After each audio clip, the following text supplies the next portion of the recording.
So she can't hear. Well, he knows a lot about computers. Okay. Like she should be able to hear us. Oh. Yeah. Right, can you hear us? Recording. Okay, well, even if you can't hear us, she's recording still. Wow. People on Zoom. Sure. Oh, I just see Bowden and a black screen. Yeah. I'm the one that started recording and stopped it because we could always cut it off, but I won't start it till we start the As program. long as you're in charge of that, that's great. Okay, I'm just gonna. My name is Genevieve Lemoyne. I'm the curator of the Peary McMillan Arctic Museum, and I'm not gonna talk at you. I'm just here to welcome you and to welcome Michael to campus and Jane. And Jane is going to do all the introductions, and I just would. This is the microphone. Oh, this. Oh. Jane's going to do all the introductions. And then we'll have questions, time for questions afterwards. So welcome to all of you in the room, and welcome to the people on Zoom. And I would just encourage you, not right after the talk, but in the coming weeks, to come and visit the Art Museum. We do have some nice birds in our new exhibit. Too, it is delicious. Birds are delicious, but among other things. Thank you again. Thank you so much for having us here tonight. Thank you for the introduction. Hi everyone. My name is Jane Brecky. I'm the director of Sierra Club Maine. Oh, is that better? Yes. Okay, great. I'm not wonderful with technology, so we'll just go with the flow here. A couple just housekeeping things for people on Zoom right now. Hopefully you can hear us. Corinne, our chapter coordinator, is on the Zoom. She is the person that can see any question and answer issues that you're having, sound issues. So let her know in the chat, and then she can let me know and we'll try to figure it out.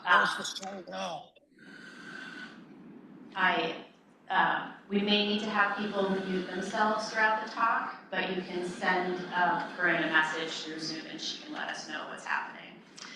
Let's see. So thank you all again for coming out tonight. We love having in-person talks. We love that we can also have people on Zoom. There's bound to be some kind of technical issue, but we'll push through. I would love to introduce Michael. Michael, thank you so much for coming. Michael Boardman is a wildlife and watercolor artist based in North Yarmouth, Maine. His artistic practice includes many hours of field sketching and direct observation, taking notes and renewing a sense of wonder about the natural world. In 2019, field artist Michael Boardman was selected by the U.S. Fish and Wildlife Service to be the artist in residence for Arctic National Wildlife Refuge in northeastern Alaska. The 2-week project was based on the coastal plains of the refuge, studying and sketching migratory birds that come from all corners of the world to use the unique tundra habitat to nest and raise young. Michael fell in love with the unique natural history of the Arctic and has returned many times to record the interactions of wildlife, botany, and climate. Through his nature journals, he will offer a view of the endangered coastal plain, the life that congregates there, and the stories of migratory birds who connect us all to the refuge. I'm very excited for this talk. I just wanted to give briefly some information from Sierra Club National in terms of actions that we can do with the Arctic Refuge right now. Just pointing out that the wildlife-rich coastal plain is the biological heart of the Arctic Refuge. Twice already, the Arctic Refuge has been up for bids for oil and gas development, and twice have these lease sales failed to generate any significant interest. The real value of the Arctic Refuge is not its resources underground, but the rich wildlife that supports sustainable communities in Alaska. Arctic oil cannot solve today's energy crisis, even under optimistic timelines. Arctic Refuge oil would not reach the market for more than a decade. Using a current geopolitical conflict to justify Arctic drilling is misleading and irrelevant to real energy needs. Unfortunately, we are expecting to see a lease sale in the Arctic Refuge before the 4th of July, as required by the reconciliation bill passed in 2025. The Maine delegation all voted against that bill. So if you want to call and email your delegation to thank them for their vote in 2025 and tell them to stand up for the Arctic in the future, that is always helpful. In order to impact the lease sale, we are suggesting people use their social media to tag oil companies and ask them to stay out of the Arctic Refuge, keep in mind we should write messages that are threatening of their reputation, rather tell them it's risky business and not worth that ecological value. If you would like more information about this, let us know. We will follow up this talk with an email with a toolkit. So if you want more information, you'll get it that way. And Ashley, who is our organizer, and myself are always happy to take a phone call, email. We don't turn down any opportunity to talk to anybody and answer questions. So please always feel free to reach out to us. With all of that said, thank you for your patience. I'm going to pass this over to Michael.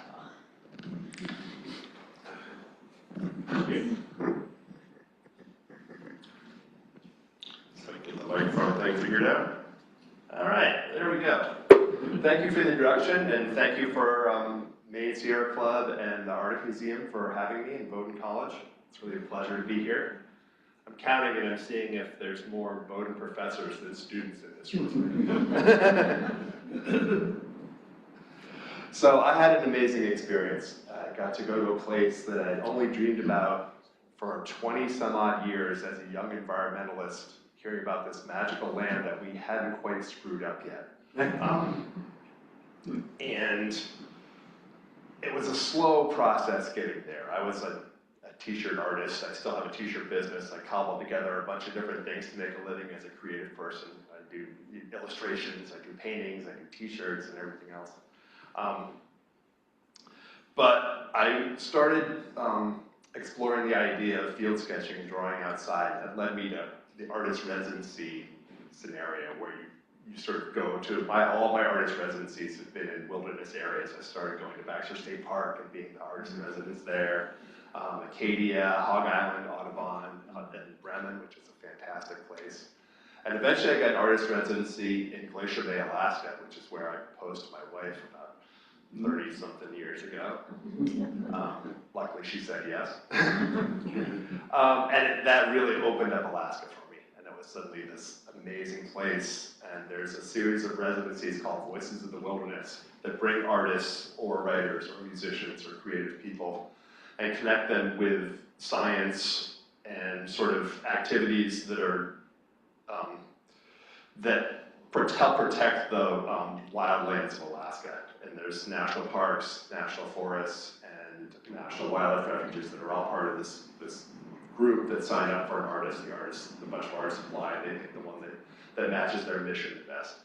So it's a fantastic residency program, and one that I went to Glacier Bay with, and also one that brought me to Arctic National Wildlife Refuge. Why is that not advancing? Our first technical difficulty. What the? No, it's the one he handed me. All right. Well, Can you try the keyboard? there we go. I'm just going to do it on the keyboard. Yeah, that's a bummer. Field sketching is an adventure in nature.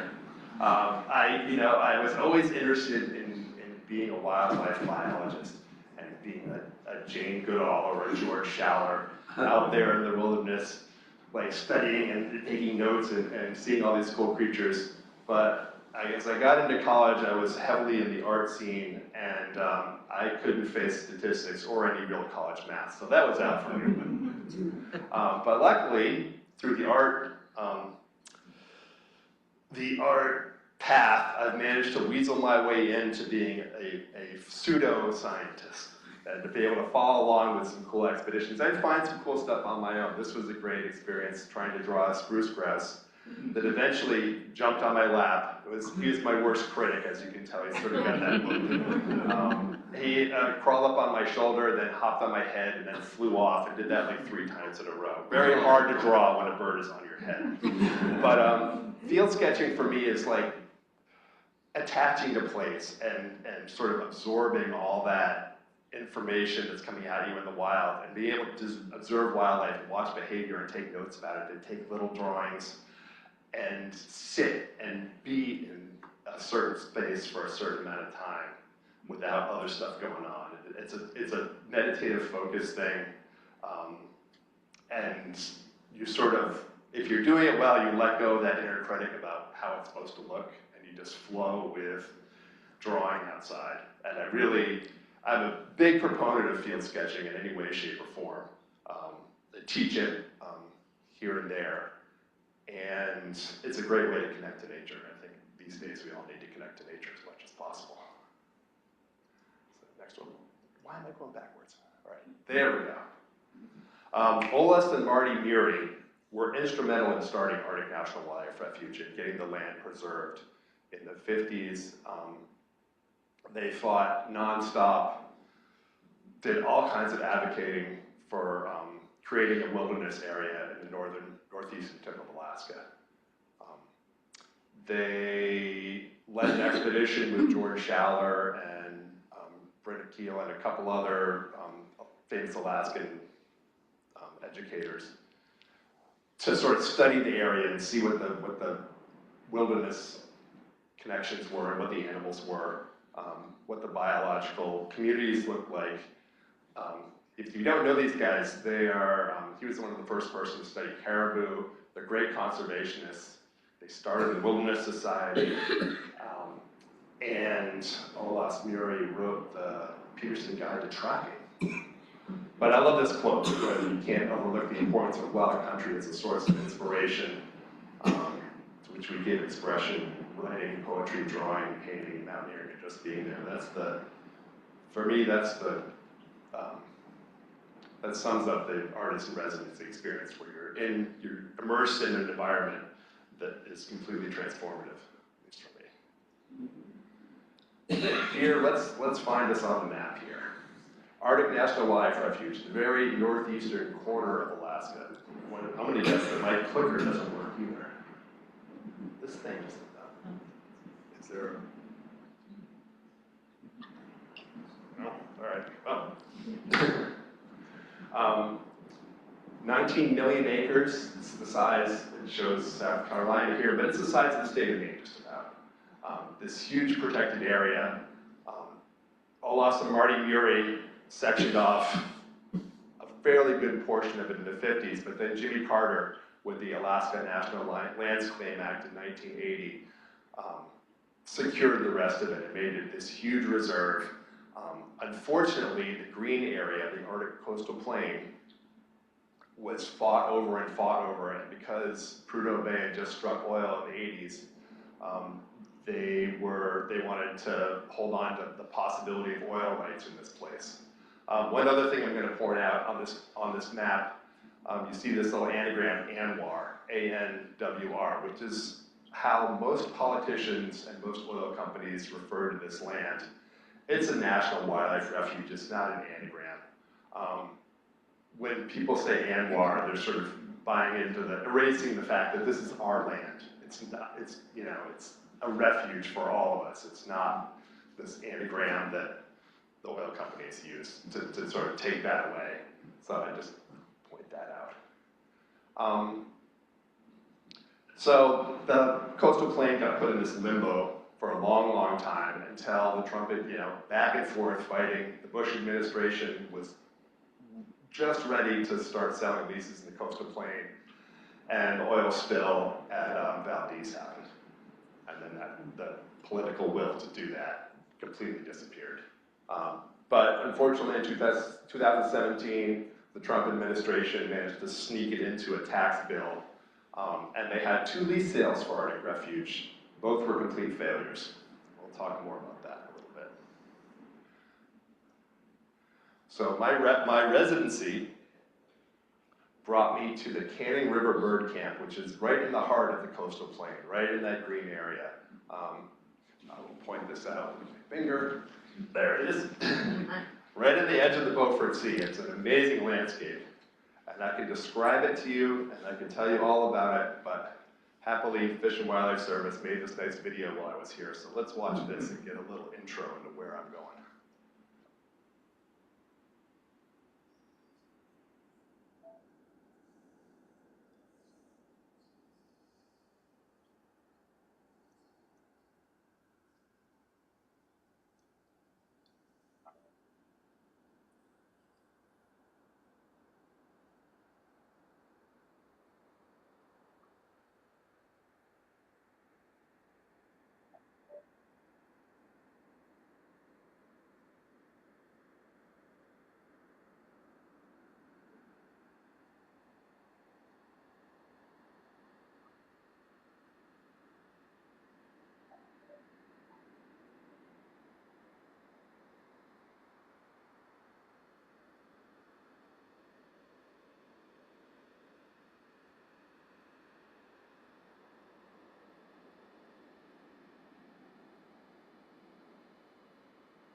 that's the video I watch when I'm having a bad day.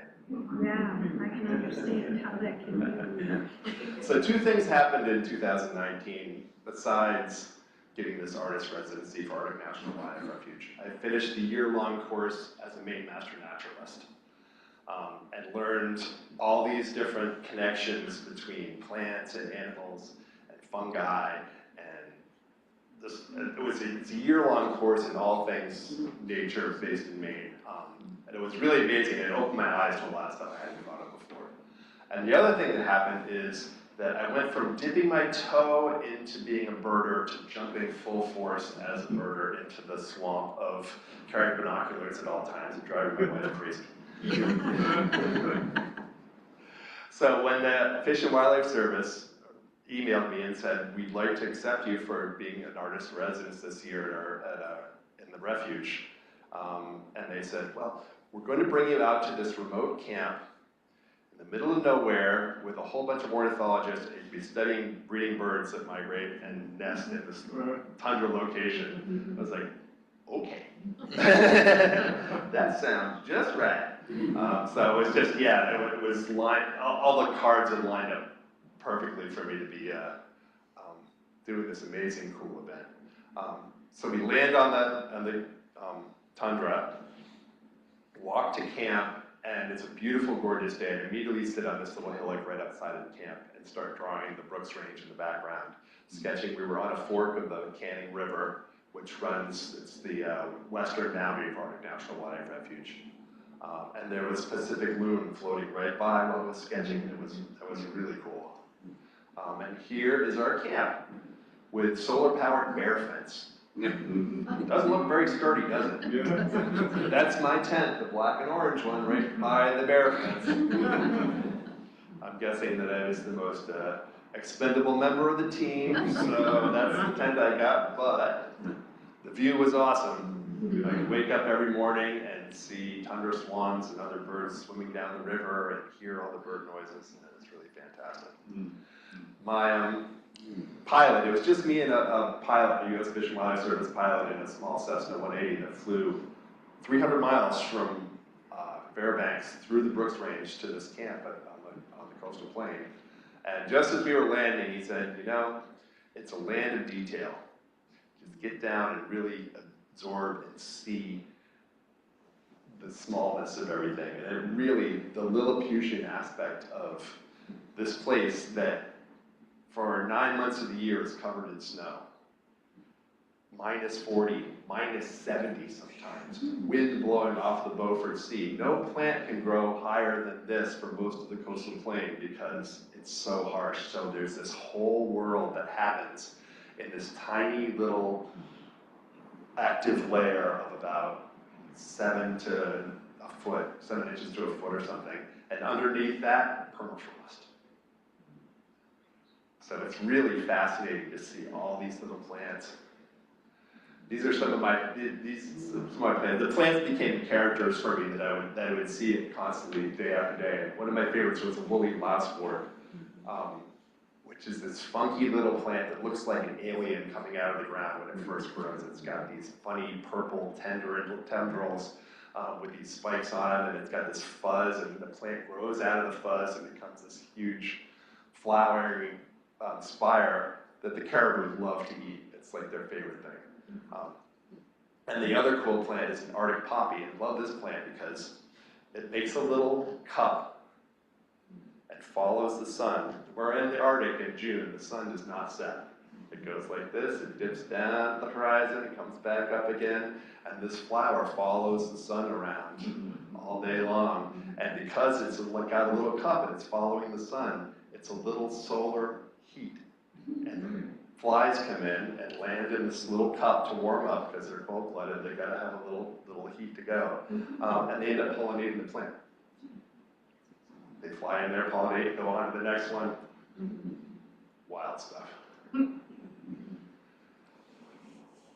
Numbers of insects were there too, these huge clunking bumblebees that would fly around. They're like probably 1.5 inches or more long. Wolf spiders, lichens, moss, all this cool little stuff. I really got absorbed in this little world.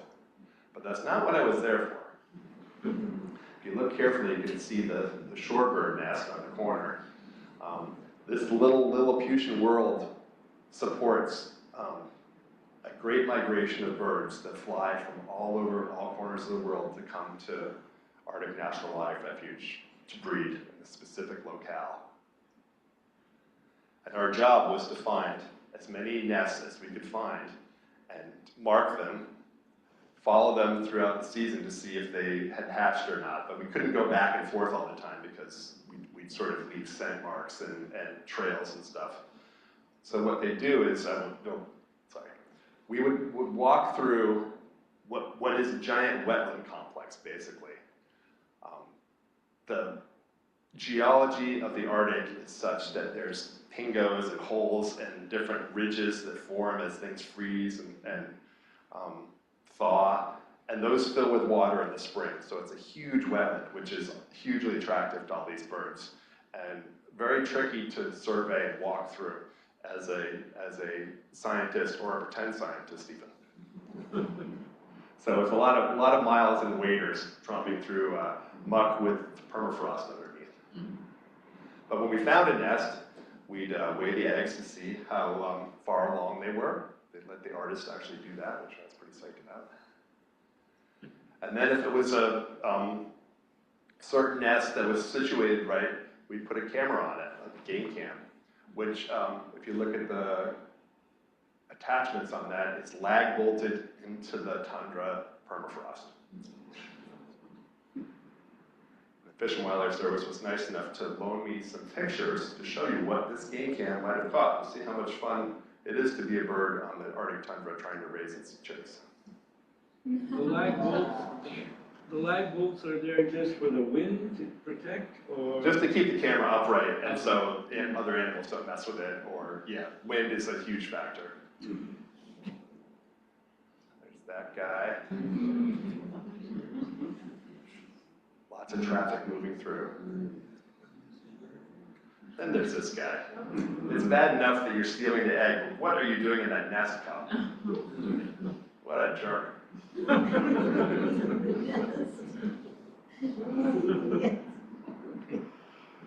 And field sketching all the while. This is a video they took of me doing a couple tundra swans. You can see how fast I have to work. But very tricky to draw those birds that are like cobras on bowling balls with their necks swirling around. And it's not a bird I'd ever drawn before, so it was a challenge, but it was fun. And that's just sort of a brief. Like with my field sketches, I'll get as much as I can while I'm in the wild. It might be gestures like this. It might be a little more. I might even, if it's something sticking around long enough, I might be able to get my watercolors out and do a little color stuff. But then I'll focus it, and I'll also take pictures, and then the pictures will inform a finished sketch where I want to go in and really look at the anatomy of how something's put together, and where and compare how I did the field sketch drawing versus the photograph, and kind of do it back and forth with that. So that's kind of my process with this whole thing. One thing that was really amazing about the Arctic tundra, especially the coastal plain, with all these birds, there's constant bird noise, and because there's no nighttime, they're calling constantly. So more, as the sun dips down, they quiet down a little bit, but then as it starts picking up, they go off. So I'm going to run through this little video that is bird songs from the Arctic with some of my sketches of birds that I'm not going to talk about. I will talk about other birds, but and only one that lines up with the actual call is this first one, which you might recognize if you've been in the ocean in Maine at all this winter.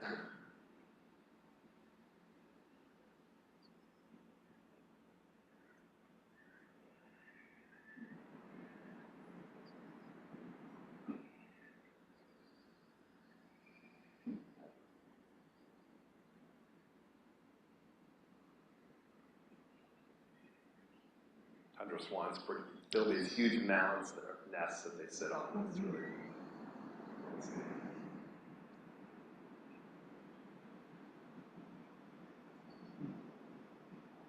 It's a Lapland longspur. coordinated sandpiper.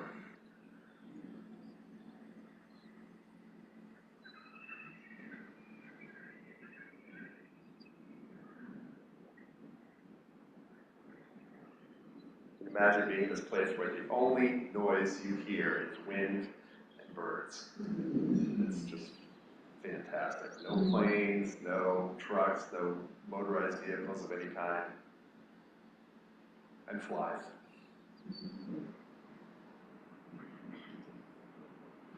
So now I'm going to do a little in-depth about several bird species that I find fascinating.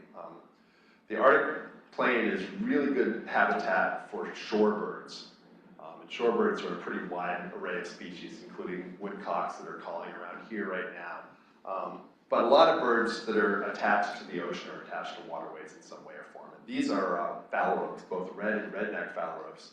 And they are so attached to the ocean that they only come to land to breed in this one spot in Arctic tundra.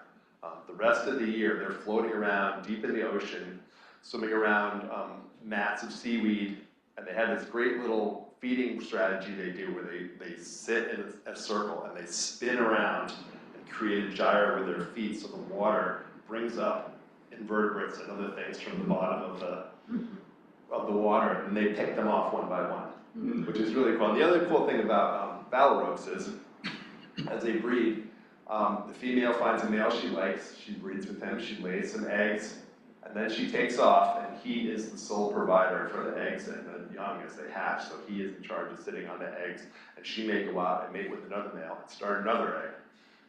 Excuse me, could you put your microphone up higher? I'm missing most of it. Sorry. Thank you.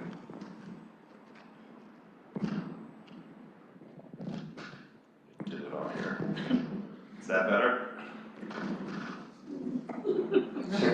Technical difficulties. All right, how's that? That's good. I'll sort of bend my neck a little bit as soon as I do it. It looks fairly ridiculous. So, redneck phalaropes. Oh, wrong way. Another bird that I really enjoyed seeing, and I wasn't really aware of, is the pectoral sandpiper. It's a bird of grassy plains and farm fields when it's not up in the Arctic tundra. But the males grow this huge, sort of dark feathered pouch in front of their chests. And when they fly, they puff it up. They're like the Arnold Schwarzenegger of the bird world. They've got this big pouch, and they fly from South America all the way to the Arctic, thousands of miles, to find a mate. And they get up to the Arctic, and they do what's called a lekking behavior, where they all sort of find a spot and start displaying. And their display is puffing out their chest and flying around in circles and making this crazy sound that sounds like a UFO flying. And I will do the sound for you because I can. It sounds like this.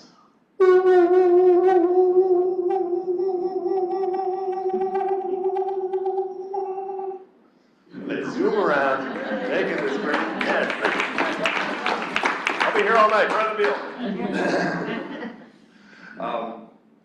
And hopefully they attract a mate. What happens with pectoral sandpipers, like many shorebirds, these guys, 75% of the males that make it all the way up to the Arctic tundra fail to breed. Can't attract a mate for some reason. I don't know why this reminds me of high school, but.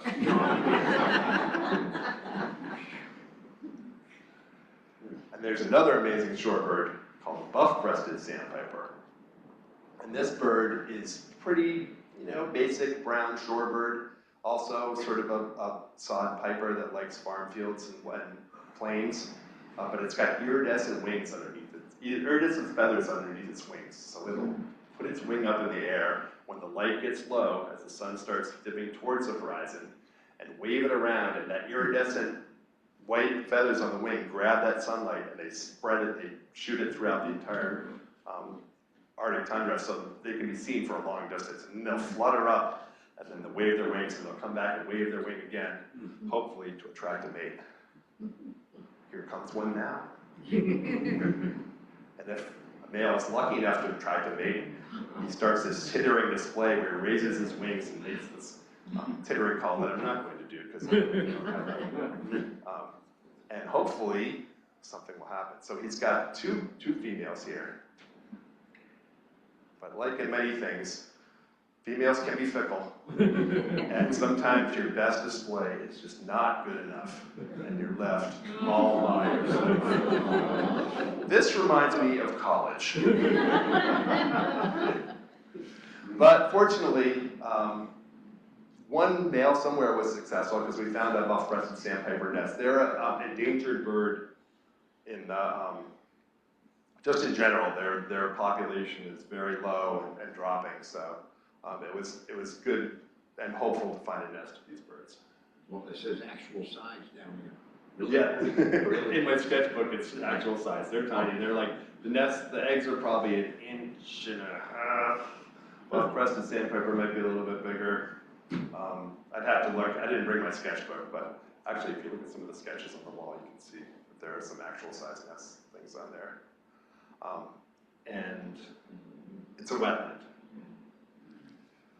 There's so many water birds, loons, ducks, geese. I'm not going to talk too much about them because I love the shorebirds, but I do love the red-throated loon is pretty amazing, and I like this picture because the reflection really came out well. Another bird I really like was the golden plover, American golden plover, which is just this beautiful Arctic bird. It's got this golden cap and golden feathers on its back. It's got an amazing pattern. Has these cryptic nests. You can see this painting I've done of the shorebird eggs with the young. Once they hatch, they have these like greenish yellow feathers that match almost exactly the sphagnum moss that grows around their nests. So they can completely disappear. And it's another favorite bird of mine because as it migrates from Arctic refuge south, their migration path takes them through the northeast, including Maine.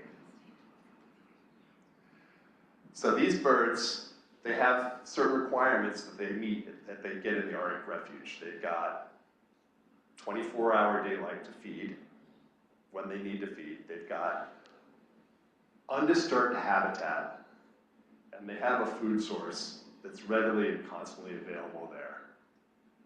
Guess what it is?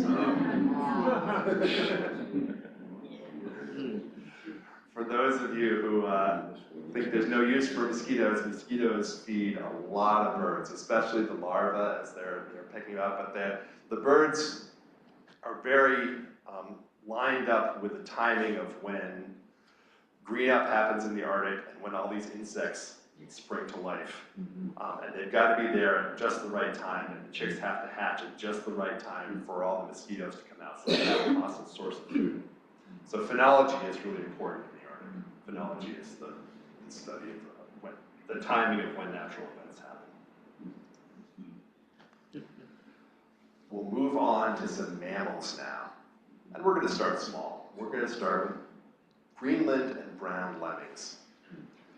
These guys have a boom and bust cycle, and they live in that subnivean layer. In fact, they spend all winter building tunnels just above the permafrost from place to place, stashing food, and they're very susceptible to changes in climate because of that.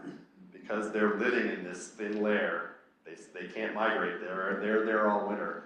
So when the Arctic has a rain event with a lot of ice and snow, and that stuff melts, and the snow cushion layer above the lemmings starts to cave in and ice up, it can kill entire populations. And when that happens, these guys go hungry. Are they lemmings that jump off the cliff and? That's a total myth. That's so. Just a quick aside.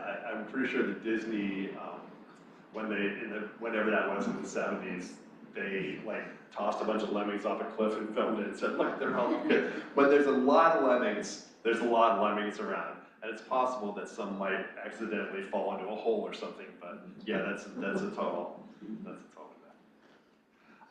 But one thing I was really excited about, because this is my favorite bird. I know I'm not supposed to have a favorite, but this is the one I really like.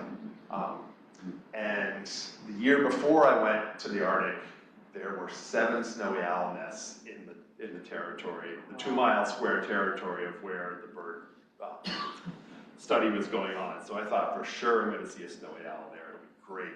But like I said, the lemming, they're there because it was a boom lemming cycle and there were a lot of lemmings around. And then the next year was a bust cycle. So I got to see pellets and feathers and study skulls around the hillocks. Snowy owls, like the tundra swans, like to sort of nest on a hillock. So I got to see all this evidence of snowy owls nesting. But the only snowy owl that showed up was the day I left. About 2 hours after I flew out, they sent me a picture of oh yeah, a snowy owl showed up at the camp for like 5 minutes and then flew away. So I sketched it anyways. That's all right. It was close enough. But it did inspire this painting, which that zoom thing is really killing it. But this sort of idea of the tundra melting into the Arctic Ocean and animals hanging on and trying to make do with this changing climate and trying to collect as many lemmings as they can for nesting. So this painting is called Arctic Offering. It's hanging on. Almost brought it. So what happens with the lemmings is when there aren't a lot of lemmings, the other predators that eat a lot of lemmings end up moving to birds. And the other option for food is shorebird eggs and goose eggs and all the other nestlings. So this is an Arctic fox taking an egg like we saw earlier. He was running around. I think this may have been a stashed egg from the previous year even that he found in a hole. And while the bird study was going on, they were also studying the Arctic foxes to see what they were bringing in for food. And they had a den that they had game cam on. So they watched this Arctic fox, male and female. That's the male, enjoying the embraces of childhood. And so they had a game cam on this as well. So I've got a video of the fox den that's pretty interesting. I'd like to show you. So that's not a fox. Who can tell me what that animal is? Honey badger. It's a wolverine. So he knows there's kids in there, and he is determined to try to dig them out. And that's the male trying to keep the wolverine at bay. You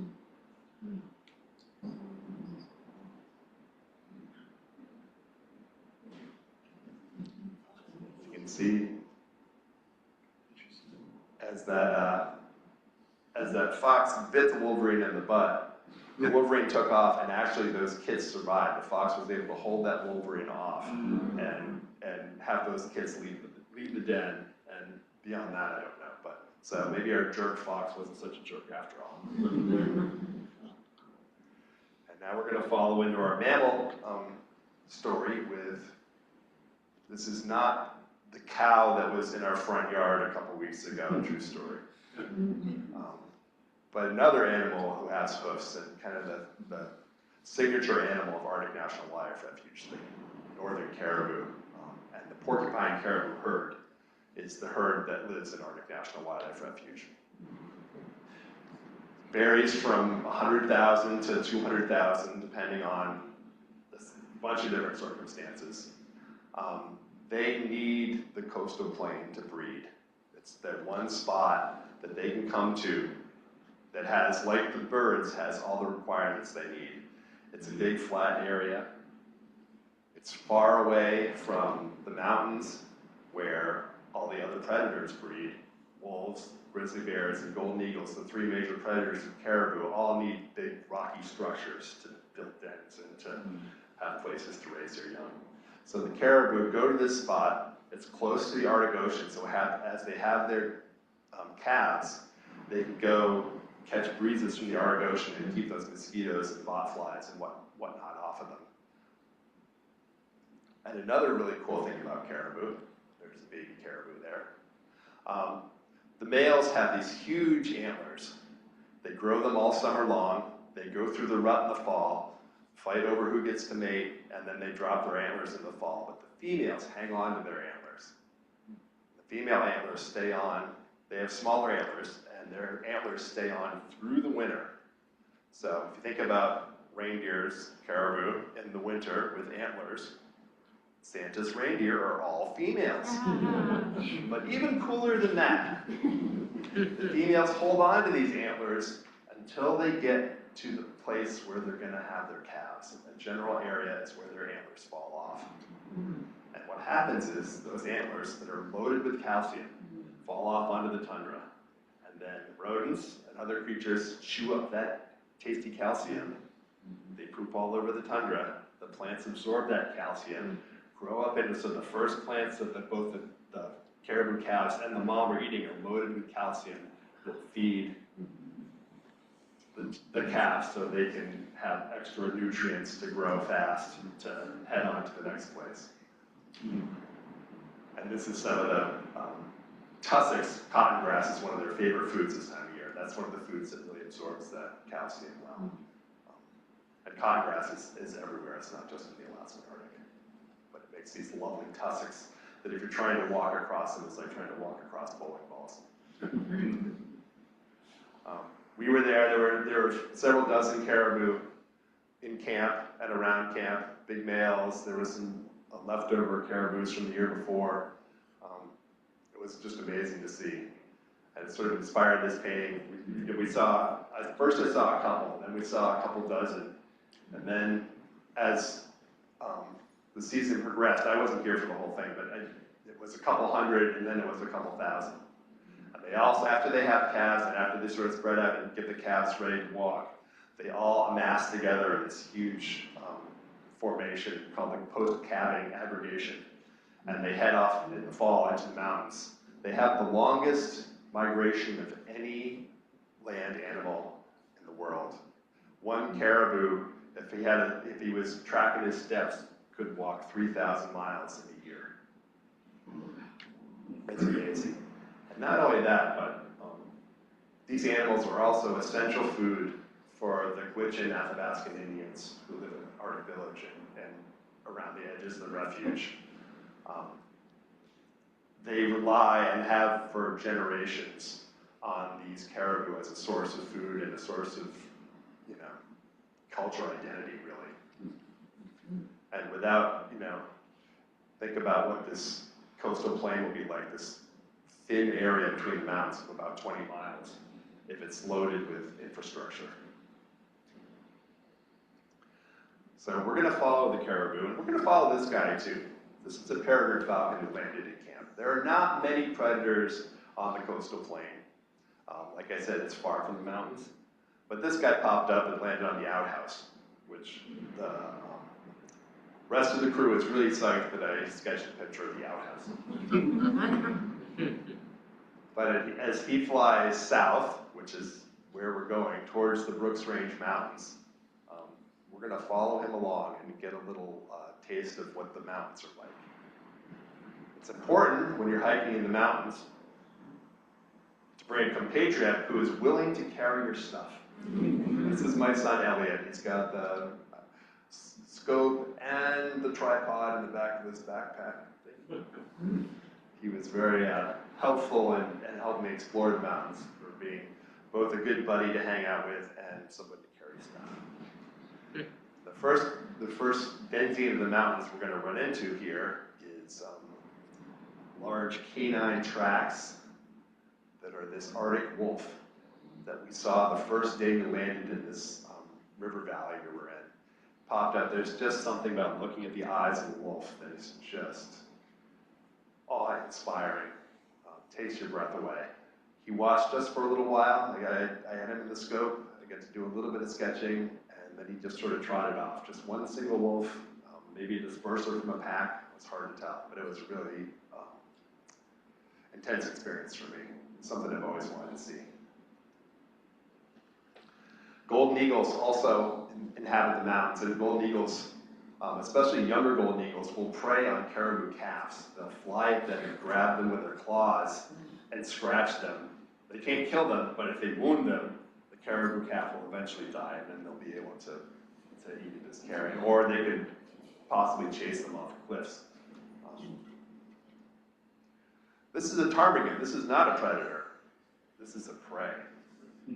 There were a ton of ptarmigan all around the area we were at that year.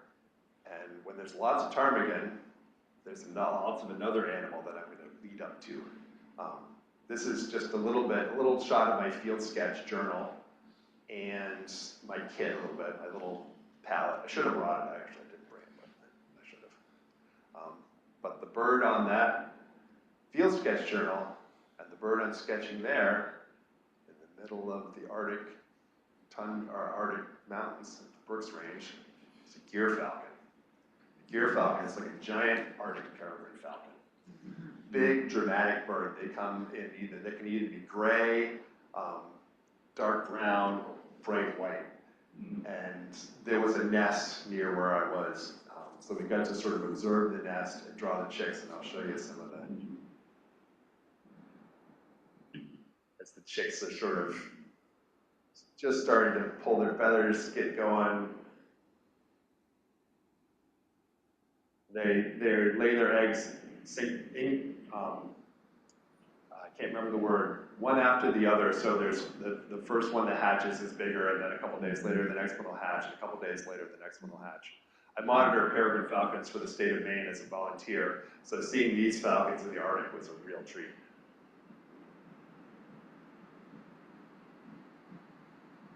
They're sort of cute little murder birds.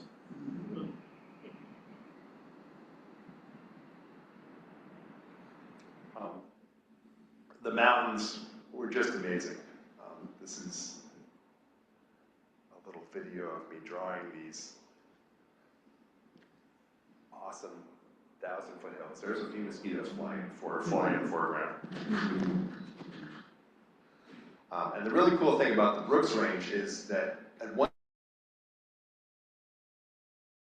ocean was a big shallow sea, and the wonders of geology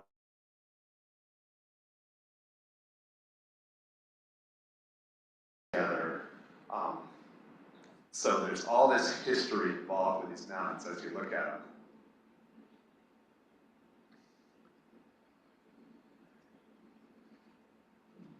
Just layers of millions and millions of years. And also really cool little plants. When we did that hike up to the mountain, there were 50 or 60 different little wildflowers that were all blooming at the same time. It was really cool. But it's really cool because as you look in the riverbeds, there's fossils everywhere. Signs that this place has been, the history of the Arctic has been going on for millions and millions of years.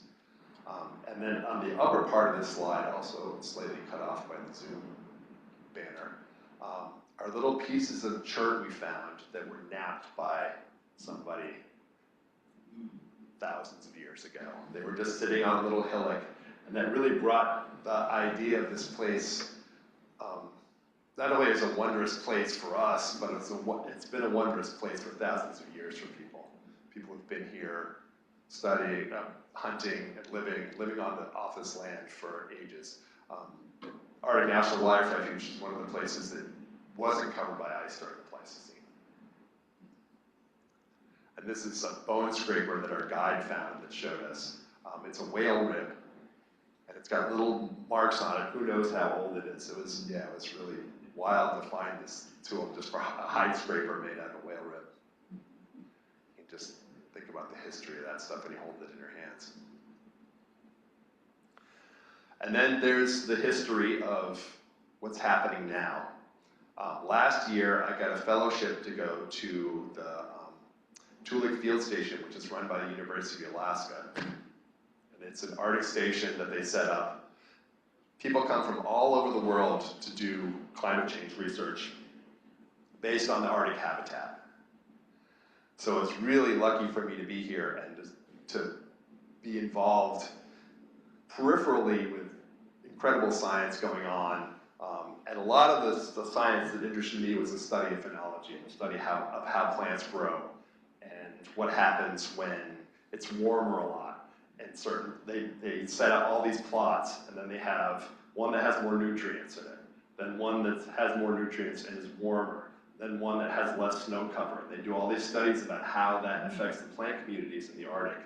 And then the plant communities affect the animal communities, which affect the entire Arctic. So it's really interesting. Ended up being a lot of what they call shrubberbia, which is all these shrubs that grow. As there's more nutrients, the little flowers aren't overly affected, but the shrubs that get bigger and bigger are. So the shrubs eventually grow up, and the willows and stuff, and overgrow the smaller plants. And it becomes more of a monoculture because with all the nutrients, these hardier willow plants can take over. That's my friend Ruby. She was doing a lot of the plant phenology stuff. And she likes this photo because she's holding a betula, birch seedling in her hand, which is about 2 inches or 3 inches tall. And she estimates that birch seedling is the same age as her entire plot behind her, which she's been doing for 8 years. And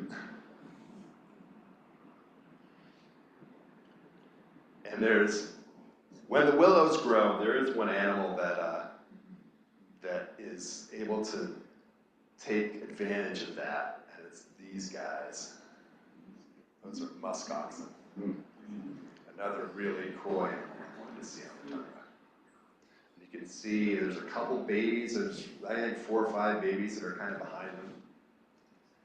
Here's my sketch. As we were sketching them and watching them, eventually one of the older males sort of snorted, and then all the babies ran behind them, and all the adults lined up in a line with their heads down. So it's like, okay, I think it's time to go.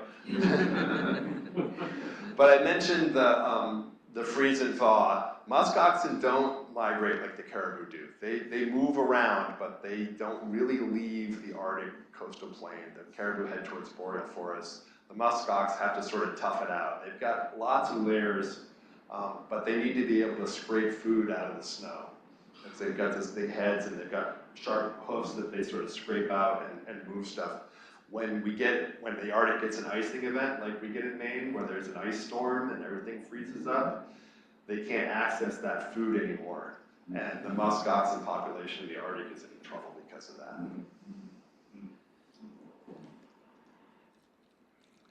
This is a whimbrel. I'm going to talk a little bit about a friend of mine, Shiloh Schulte, who is a bird biologist who I met at the Arctic Research Camp, who was from Kennebec. I was kind of surprised. There was a fellow Mainer, and he was this great guy, and he has done a huge amount of work studying whimbrels in the Arctic Refuge, in the Arctic coastal plain. And he works for Management, and he had managed to tag these whimbrels, a mated pair on a nest, and put radio tags on them and track how their migration went.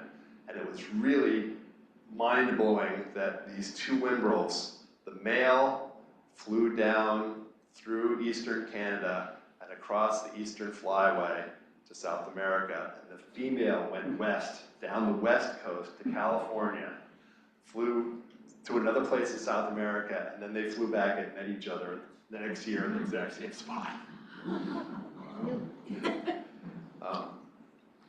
Shiloh was unfortunately killed in a helicopter accident last year. And I had talked to him right before I went up to the Arctic about doing some whimbrel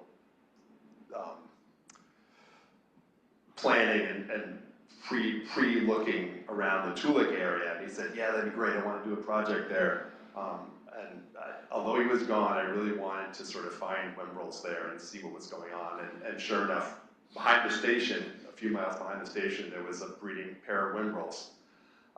And I could hear them from a distance, and I was sitting on a hillock drawing plants, focusing on the little things. And I heard the whimbrel coming closer and closer, and I was sitting there. It flew right around me twice, did these 2 big circles, and then took off down towards probably where its nest was. And I was like, I really felt that was Shiloh saying hi to me. There's lots of magic that happens in the tundra. There's lots of bad stuff that happens in the tundra too. This is Prudhoe Bay. This is what the Arctic Refuge coastal plain might look like if the Trump administration has their way. It was talked about in the beginning of the talk a little bit that, you know, there's a possibility of oil there in the Arctic refuge, but nobody knows for sure. There was one test well dug in 1980. And nothing really came of it. It was secret for a long time, and it's recently just came out that that well was dry. There was nothing there. But still, there's this big push to develop this and to erase this area and turn it into something obscene. This is one of my heroes, George Schaller. This was also the screensaver on my computer for 3 years before I got the artist residency at Arctic National Wildlife Refuge. And for me, it speaks to how my art can help the situation. You know, it's about pulling in emotion. You can do the best science in the world, but unless emotion is involved, it's not really relevant. Conservation is based on emotion. And it comes from the heart, one should never forget that. And if you don't know George Schaller, you should look him up. He's the preeminent wildlife biologist in the world. He's 90-something now, he's still alive. So, taking George's message to heart and my experiences in the Arctic, and thanks to Alaska Wilderness League, I was flown down to Washington, D.C. last year to do some advocating for protecting the refuge. And it was mentioned before that all our representatives voted correctly to protect the Arctic National Wildlife Refuge. And I can't take credit for that, but I'm hoping that maybe some little bit of something came through. Angus King said, "I'm on your side. You don't need to lobby me for this," which is great. And Susan Collins was very polite, had no idea that birds migrate from all corners of the world to Arctic National Wildlife Refuge. So if that one fact stuck with her, then I think I did some good. And there's the magic of that place where all these animals come to this one special place to raise their young. The fact that they migrate from all over really captures my imagination. Was that superimposed or an actuality? That's an actuality. It was, I was crossing a river and there were black-bellied plovers. I turned them into golden plovers because they're prettier to look at, I think. That's the artistic license part. But there was a whole string of caribou behind them. And I was walking through, I didn't know where to point my camera. I was like, this is like crazy. And for Fish and Wildlife Service, I designed this map that shows the migratory bird paths of a dozen different species that breed in the Arctic. You can see they go through almost all 50 states of the US. A bunch go up into Russia. There's a bird that flies all the way to, there's one that goes to New Zealand. There's one that goes to Africa, to the savannah. They spread all over, and they come to this one spot. It's pretty amazing. That map is over in the corner if you want a better look at it. So one more amazing thing about birds, and I'm going to shut up about birds. When the shorebird parents hatch their babies and get them out of the egg, they're precocial. They're pretty much, as soon as they're out of the egg, they're moving around, picking up chicks, picking up bugs, doing their thing. Pretty soon after that, all the parents leave. Parents head on their migration south, leave the chicks to themselves to bulk up on food and find things to eat and figure out how to get back to South America or Central America. And I had one experience that I'll share with my wife.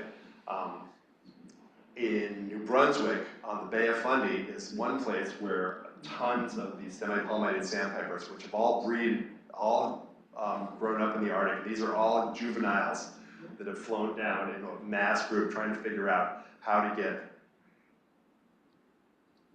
to their next migration stop. And they all come to numerous places along the East Coast, but the Bay of Fundy is a major one for semi-palmated sandpipers. So there's tens of thousands of juvenile sandpipers just flying around. There's probably a merlin or a peregrine falcon chasing them around. But they come to this one place to bulk up with as much food as they can before they fly 4,000 miles, 5,000 miles, 6,000 miles down the coast of to South America. It's just amazing. And how they figure that out without any parental supervision or anything, it's just mind-blowing. So, all right, I have a spiel. This is the stick the landing spiel. So I'm going to get my paper out. Let's see it. You even need to get my glasses out. This is I'm sure everybody can hear. So what can art do to protect Arctic Refuge? I've been incredibly lucky to visit and fall in love with a place that began, in my mind, as an ideal. A place where humanity has not indelibly altered the systems of nature. A landscape grand enough to support all the original wild inhabitants, where hundreds of thousands of caribou and millions of birds can make their way undisturbed by roads and structured development. I hope that we as a species can muster the will to save one landscape that functions perfectly well without us and has for millennia. Hopefully you're all aware how fragile and endangered the Arctic is. Actions by the current administration will set the stage to demolish this landscape, either directly, drill baby drill, or indirectly through climate change and impacts from resource extraction. People need to care about what happens up here, to know the intricate web that keeps blooming flowers, laying eggs, and creating bouncy baby muskoxen, that nurtures the caribou population that continues to support the subsistence lifestyle of the Gwich'in and Inupiat peoples. Will you all be able to come visit here? Not likely, but you may see birds that have used the tundra to raise their young, and perhaps you'll dream of these few wild places that we haven't tainted with greed. Arctic Refuge is a landscape where we can test our values, to keep one small part of the world as it was before we industrialized our lives. I hope my sketches can help tell the story of this place to inspire folks to care and take action for all the values that can be found here, for science, for recreation, for inspiration, and for hope. As Samwise Gamgee said, there's some good in this world, Mr. Frodo, and it's worth fighting for.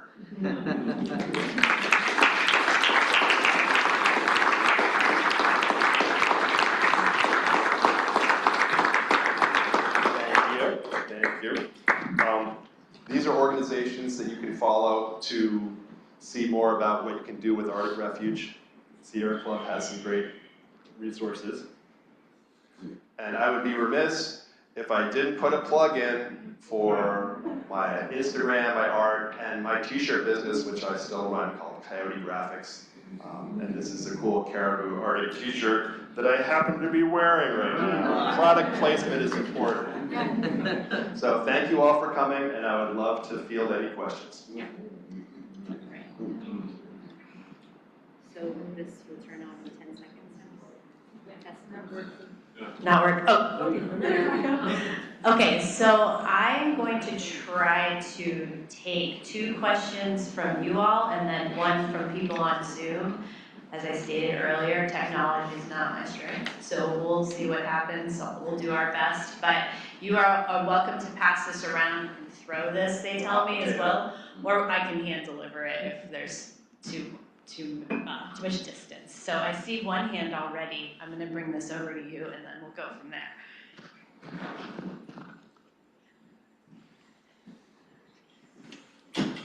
I was going to try to throw. I was wondering. Thank you. Are you able to tell me a little bit more about your day-to-day life when you were staying at the Arctic Wildlife Refuge and other people you were there with? Sure. When I first flew there, the pilots were telling me that the main leads for the bird study were all in Fairbanks still, so it was all grad students that I was there with. And grad students from all over the place, several from Alaska, and several from like US, and I think 1 person from abroad too even. And they applied to get this position through Fish and Wildlife Service, I'm sure. And our day-to-day was we would go out, we'd sleep in those tents. There was a weather port that we ate in that was had some cook stoves, small propane heater, chairs and stuff. And there was a 2-mile square study area with plots. And then we'd pick a plot and we'd search that plot for 2 hours for 4 people. So whatever that breaks down to. If there was 2 of us, then it would be 4 hours for the 2 people. Trying to find as many nests as we could. And some nests got just marked as nests on a map. Some nests got the game cams. Some got a little heat sensor tag underneath them that would go off at a certain interval when the eggs hatched versus when they were eaten by something. So it's all trying to study the success of shorebirds on the tundra to get a baseline for that, because if development happens, that will change, and how drastically that changes is important. So, and we do that, we come back, have lunch, do that again, have dinner, go out, do it again. Yeah, oftentimes those in bed, by maybe 1 or something, trying to follow 20-year-olds around. I'm not a string chicken anymore, so. Definitely got my steps in too. Yeah. You want to see if you can. Or just give it to her. Thank you. So fun to hear about your talk. There's a lot of ecology that I haven't heard before. I really appreciate learning it. I'm curious if either at Tulip or on the coastal plain, you had the artist in residence program or the scientific programs had much collaboration with the Gwich'in people, because I know a lot of Gwich'in organizations like the Gwich'in Steering Committee are at the front of this fight to protect their homelands. Exactly. That was kind of that's been the missing piece for my trips to the Arctic these past 2 times I've gone. I haven't been able to go to Arctic Village and actually talk to Gwich'in people. Fish and Wildlife Service does some reach out with them, but I wasn't involved with what they were doing there. So that's kind of the next step in my process, is to try to make that connection. And it's not an easy connection to make as an old white guy. Just saying. And yeah, I want to be able to tell their story respectfully and hear how they do their subsistence lifestyle and how important these resources and animals are to them and their culture. But I don't want to be, it's tricky. I've got some people working on it. So it's trying to figure out what I can offer them that would be of value. So it's not just me taking their stuff, Thank you. Sure. Good question. Yeah. You don't have any Zoom questions yet, so we can keep going here. Hello. That was part of my question, but continue. I would suggest you take native studies, which I've done, and take the Wabanaki Reach Ally training here in Maine on a Saturday. And I noticed you're walking around like we would walk around here in Maine with gear, no gloves or anything. I mean, was it like weather we've had here in April? And are you continually going back every year to continue the project? I go back as much as I can afford.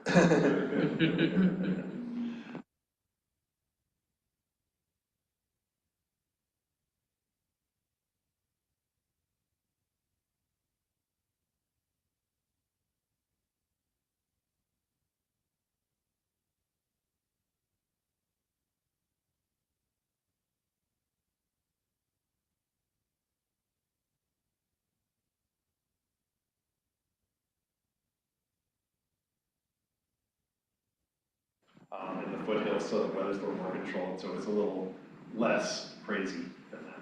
But yeah, it's a lot of gear. We bring a lot of different layers and then take them off and put them on constantly. Almost like here. Yeah, exactly.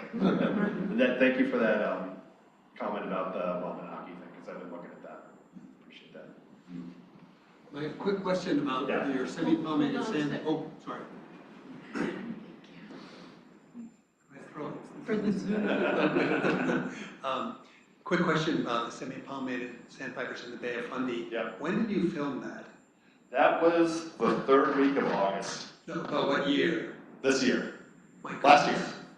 I'm impressed. 25. I haven't seen numbers like that in the Bay of Fundy in 4 decades. I missed by a day I think we saw 40,000, there was 80,000 the day before. My friend Charles Duncan was there filming, and that's what they estimated.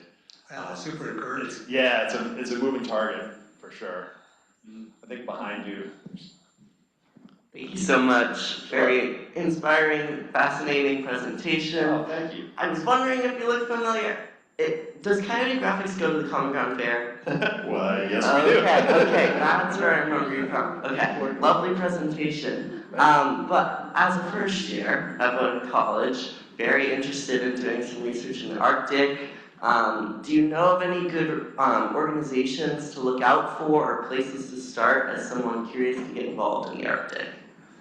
That is a really good question. That might be a good question for the Bowdoin Museum, as well as for me. I know Fish and Wildlife Service, sadly, has been chop-blocked, and they're not doing this bird research anymore. There was, I think, a couple years ago, they sort of closed off they were going to close it off anyways, but there's very few people, even in the office now, doing stuff, so that's not encouraging. But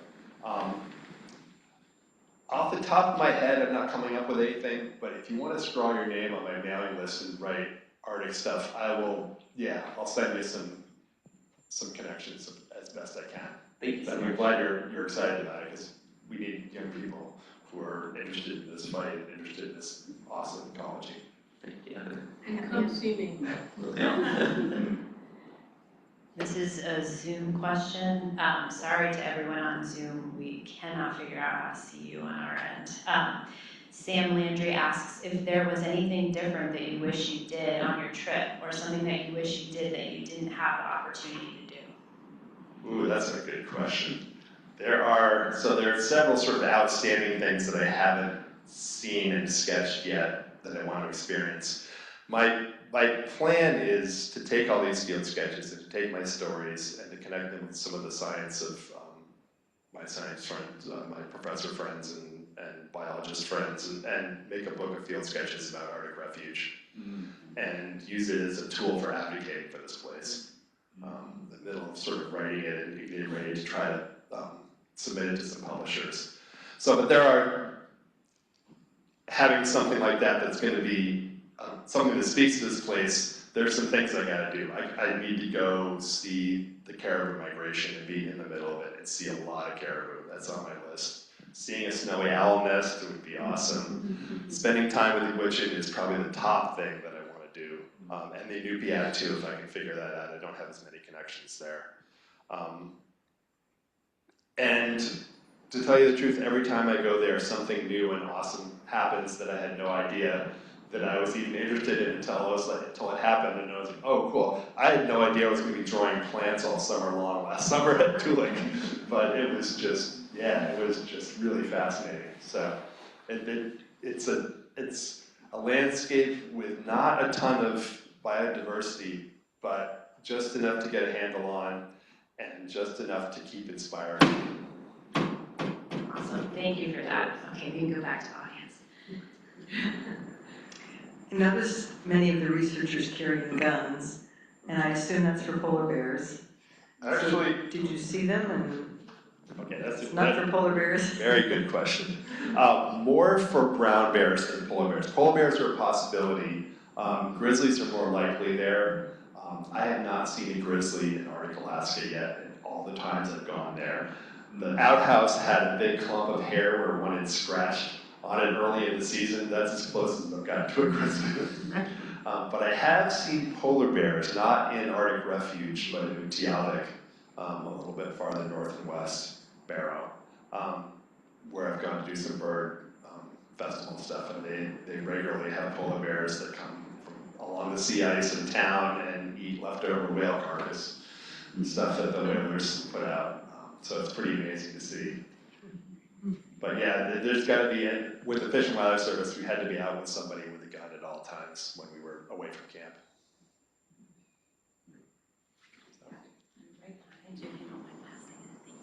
Thank you for your presentation. This isn't a question, but I would like to draw a parallel between the experience that you saw in this Arctic Refuge and how you brought it back to the politicians, and your experience to that of the Artemis crew looking down at our blue planet and saying, we have to save this planet in the same light as you are saying, we have to save this Arctic refuge. Thank you. Thank you for that insight. That was fantastic. I really appreciate that. Anybody else? I'm happy to. Ask another fun one. Yeah. Did you see any red foxes up there? Because I was on the Colville a few years back, and they were saying that the Arctic foxes are they're kind of being outcompeted by the red fox. You are asking the best questions. Gold star for you. In 2022, when I was there, so I ended up going to the bird camp twice. I went in 2019, and then COVID, and then they said, we'd love to have you back sometime. So 2022 came around and said, hey, what are you doing? So they invited me back, and then we saw red fox on the coastal plain, which no one had ever seen before. Farther south in the foothills and mountains, there's lots of red foxes. But they're sort of pushing, they outcompete, and they actually hunt and kill the Arctic foxes too. So, good question.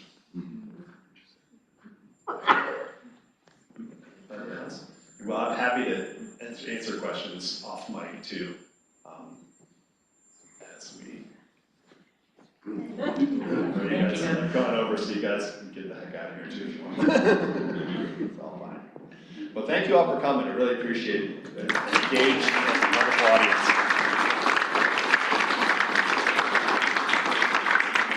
Are any of your drawings for sale by any chance? They are, in fact. I haven't put the price tag out yet, but the little sketch